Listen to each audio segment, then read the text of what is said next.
Dahil usapang bigo tayo, ito na nga po, umakyat na po ang impeachment sa sa Senate.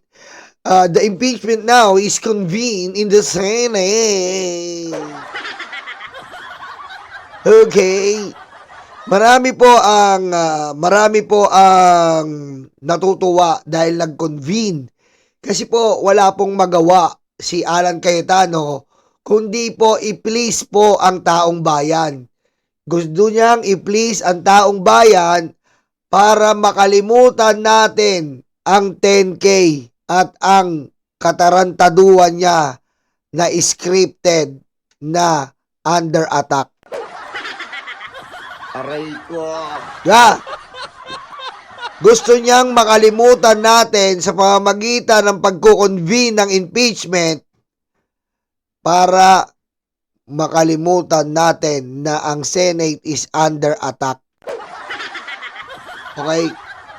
Kung makakuha niyo po kahapon, pakiramdaman po ang nangyayari.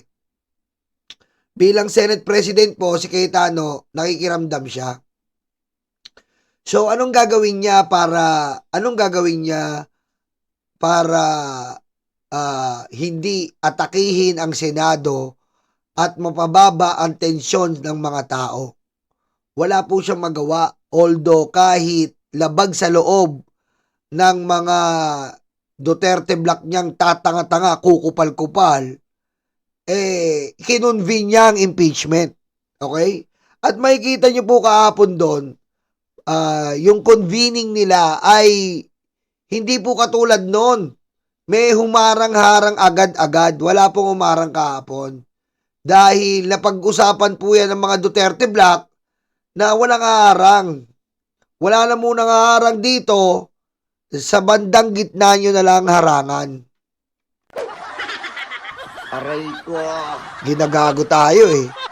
Akala yata nila. Kasi ang gustong palabasin ni Cayetano na parang mauuto niya tayo. Mauuto niya yung taong bayan na kinonvene niya, binigay yung gusto natin, binigay yung nais makita ng taong bayan, binigay na talagang mag-i-impeachment.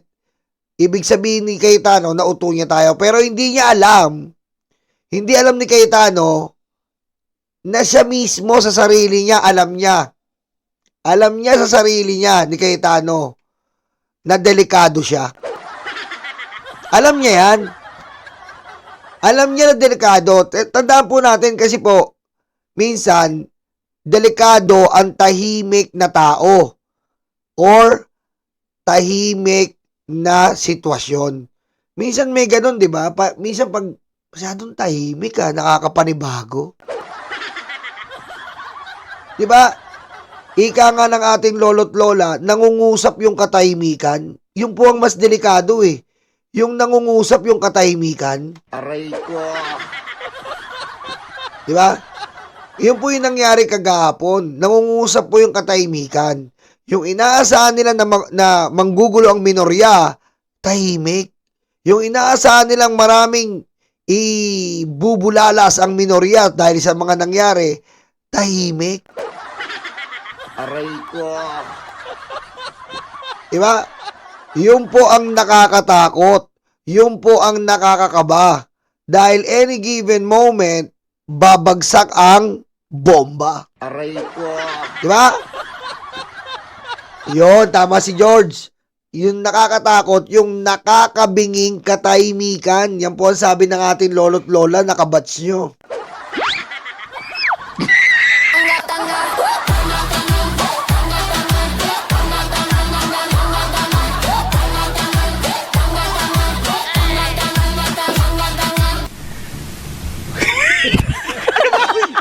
Dumako muna tayo dito.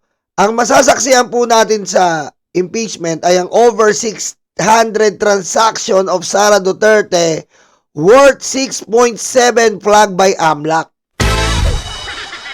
Yan po ang masasaksihan natin at malalaman natin kung paano depensahan, kung paano depensahan ng pusang inang Sara Duterte yan.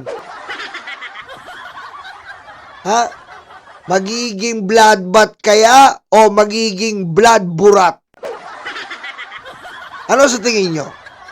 Bloodbath kaya ang mangyayari o blood burat? Kasi, ang laki po nito. Umaapaw po ito. Hindi po normal na mga figures ang itong mangyayaring to. For example, ito na naman po tayo, pagtyagaan nyo. Ito po ang AMLAC record na ngayon lang po natin nakikita. Kasi ito po ay itinago ni Duterte nung panahon niya. Because he immediately, asked the Ombudsman Martires, the Mongoloid one. He immediately asked Martires, the Mongoloid one, to not expose the sal end of the Duterte family.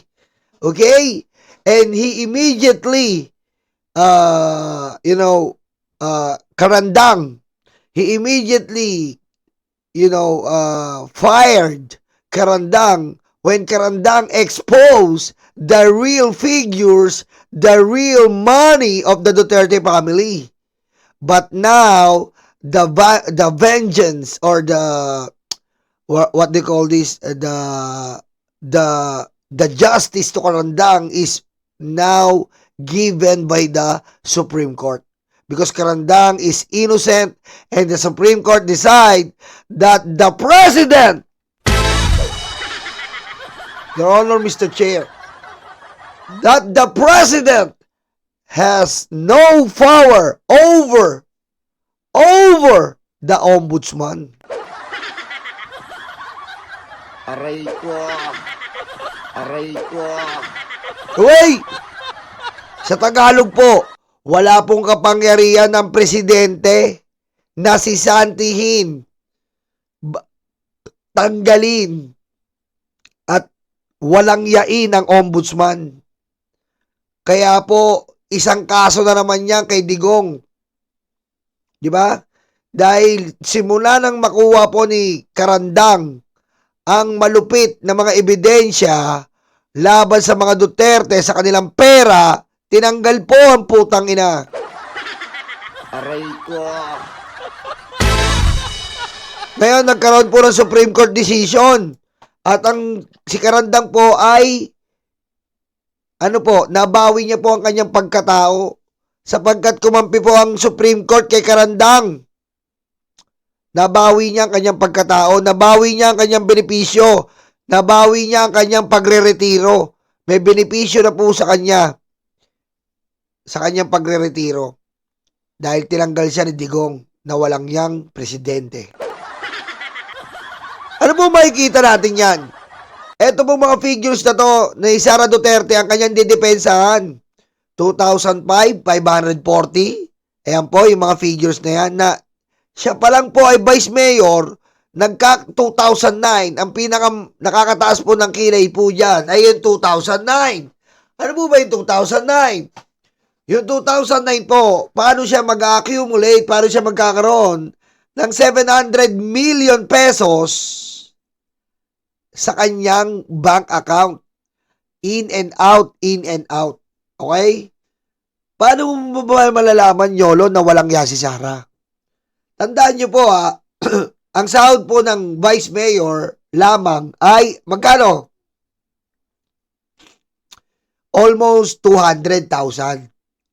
So, paano po nagkakaalarma si Sara Duterte sa ANLAC na may threshold na 500,000? Kung ang sahod niya lang po ay 200,000, paano po siya nakakapag-in and out ng 500,000?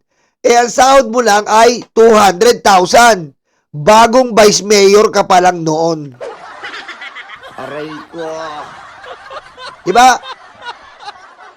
Vice Mayor ka pa lang eh. Kakaupo mo pa lang. Ang dami mo ng pera, 704 million ang tumataginting nag-i-in and out. So ano po to? May pattern po. May pattern po na may mga pumapasok sa account ng mga Duterte na illegal mga si Trillanes, galing droga. Kasi po kung government official ka, hindi po ganyan kalaki papasok ang pera mo. At kung sasabihin naman nila na sila ay law firm, 10 years po silang hindi nagre-rehistro ng kanilang law firm. At kung sasabihin naman nilang negosyo, hindi po lumago ang negosyo nila. Nung nakita natin sa Security and Exchange Committee, hindi po lumago at hindi po kumikita ang negosyo nila, lugi. Ang tanong, sa po nakukuha ng mga ni Sara Duterte ang pera niya? Sa droga. Aray ko. Diba? Sa droga. At sa pogo. Tandaan po natin ang pogo po. Ginawa lang po nationwide yan noong 2016. Sa panahon ng tatay niya. Pero, matagal na pong may pogo. Doon pa lang po sa Davao, yan po nagsimula ang pogo. Sa Davao. Doon pa lang po may pogo na eh. Matagal na. So, yan po ang mga factors na maaaring maging misteryoso sa darating na impeachment. Ayan. Dito po yan sa over 600 transaction ni Sara Duterte na hindi po nila mapaliwanag. Ngayon, paano nila mapapaliwanag yan? Delikado sila dyan. Kasi nga magdanakaw talaga eh. Diba? At ano pa? Siyempre, huwag natin kalimutan to. Ex-DPWH official Bernardo tags Escudero Binay Revilla. Ayan po. Ito po si Bernardo ang naging susi po para madawit po si Escudero. Yan po ang iniantay natin. At sino pa? Ito po, pakinggan natin to ha. Pakinggan natin to. Ito po ang good news kahapon. Natanggap na ng Office of the Ombudsman na ang resolusyon ng Department of Justice na nagre-rekomenda ng paghahain ng patong-patong na reklamo laban sa ilang opisyal at iba pang personalidad kaugnay ng maanumalyang infrastructure projects. Kabilang sa pinangalanang primary respondents ng naturang DOJ recommendation, sina Senator Jinggoy Estrada, dating Public Works Secretary Manuel Bonoan at ilang dating engineer ng Department of Public Works and Highways. Yan! Yan! Yan! Aray ko.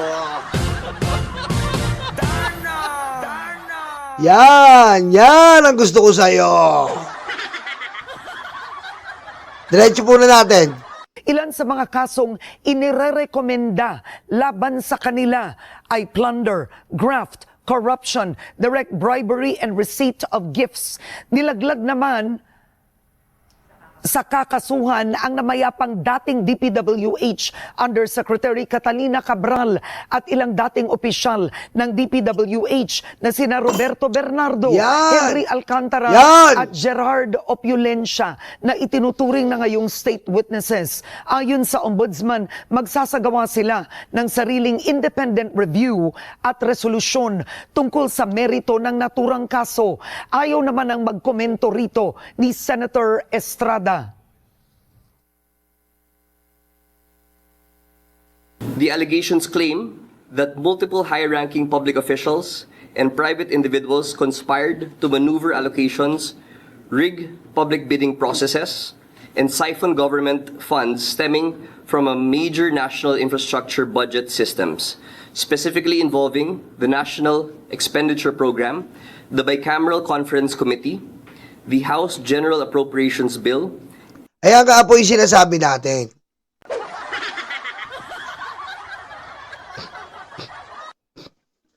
Ayan nga po sabi natin na si BBM po na sinasabi nilang weak leader na dati ko pa in-explain sa inyo na si BBM po nung mga dati pa po na nakasubaybay kayo dito, sinabi natin dito napakadami po ng baraha ng Pangulo.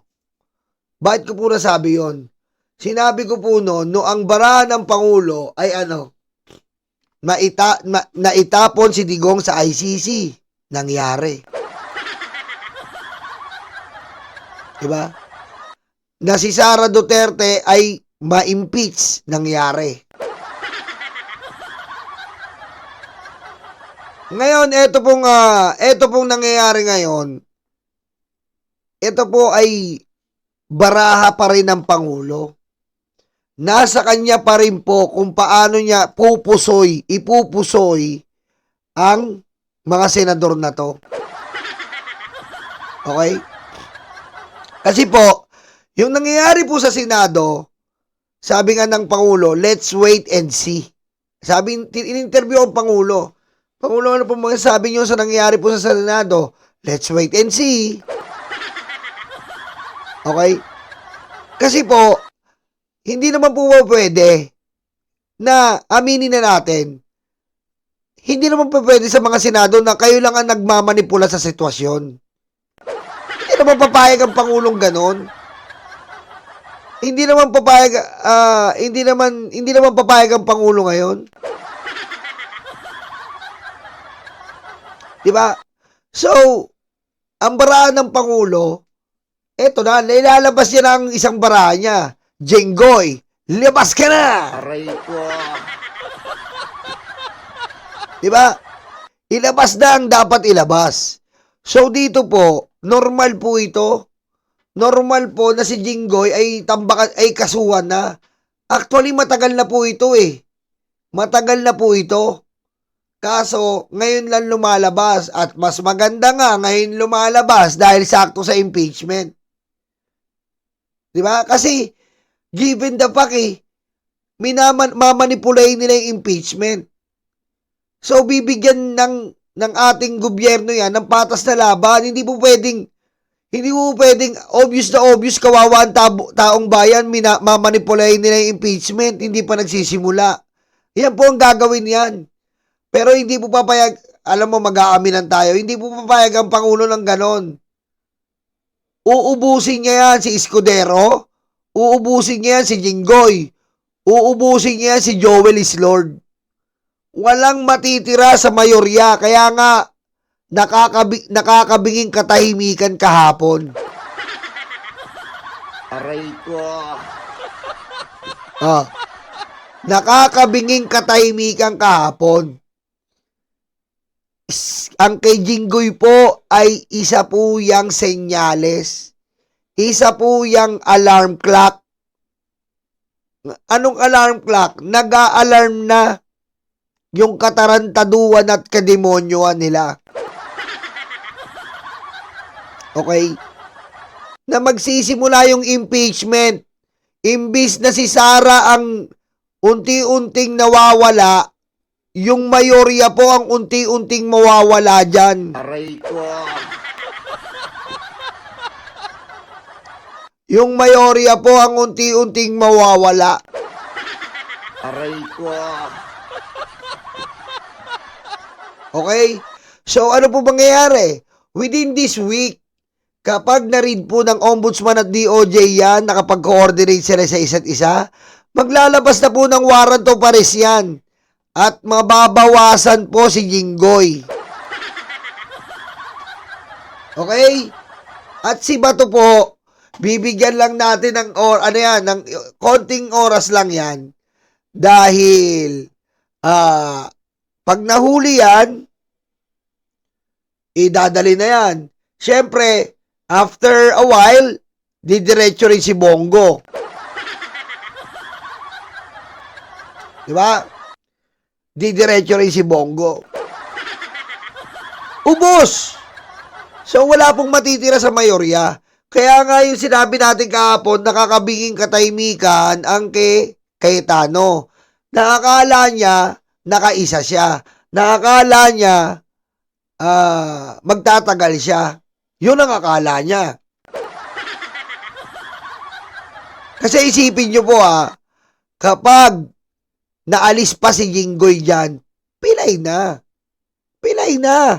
Automatic po kahit walang butuan, pilay na po. Oh. Kahit wala pong butuan, pilay na sila. Aalis si Jenggoy, wala si Bato, 11 lang sila. Wala na. 11-11 na. Pilay na sila. Oh. Paano na yan? Aray ko.